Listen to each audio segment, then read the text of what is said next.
ഞാനിപ്പോൾ എന്നെ വല്ലാതെ ആകർഷിച്ച ആ മൺപാത്രങ്ങൾ എന്തെല്ലാം രൂപത്തിൽ എന്തെല്ലാം ഭാവത്തിൽ ശൈലിയിൽ മൺചട്ടിയുണ്ട്, മൺകലമുണ്ട്, പത്തിരിച്ചട്ടിയുണ്ട്, എന്തെല്ലാമോ പേരിൽ എന്തെല്ലാമോ മൺപാത്രങ്ങളാണ് കാണുന്നത്.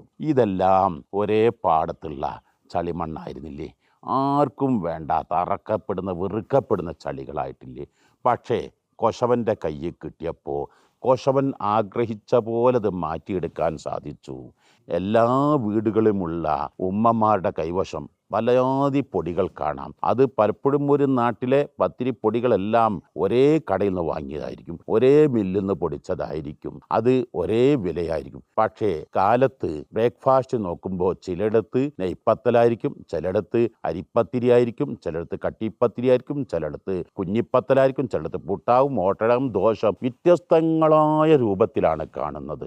ആശാരിയുടെ കയ്യിൽ കിട്ടുന്ന മരങ്ങൾ എന്തെല്ലാം രൂപത്തിലാണ്. ചില മരം ഒരേ മരത്തിൽ നിന്ന് ഒരു പീസ് കൊണ്ട് അദ്ദേഹം ചില കഷ്ണങ്ങൾ എടുത്ത് അദ്ദേഹം സ്പീക്കിംഗ് സ്റ്റാൻഡ് ആക്കുന്നു, മറ്റെടുത്ത് ഡൈനിങ് ടേബിൾ ആക്കുന്നു, മറ്റൊന്ന് ഓഫീസ് ചെയർ ആക്കുന്നു, അങ്ങനെ വ്യത്യസ്തങ്ങളായ ചെയറുകളാക്കുന്നു. മെഴുകുതിരി നിർമ്മാതാവിൻ്റെ കയ്യിൽ കിട്ടിയ മെഴുക് എത്ര ഡിസൈനിങ്ങുകളാണ്. എന്നാൽ നമ്മുടെയൊക്കെയും കയ്യിൽ കിട്ടുന്ന മക്കള് നമ്മളൊക്കെ കുറച്ച് തീരുമാനങ്ങളോ വന്നാൽ അത് വ്യത്യസ്തങ്ങളായ രൂപത്തിൽ നമുക്ക് മാറ്റിയെടുക്കാൻ കഴിയും.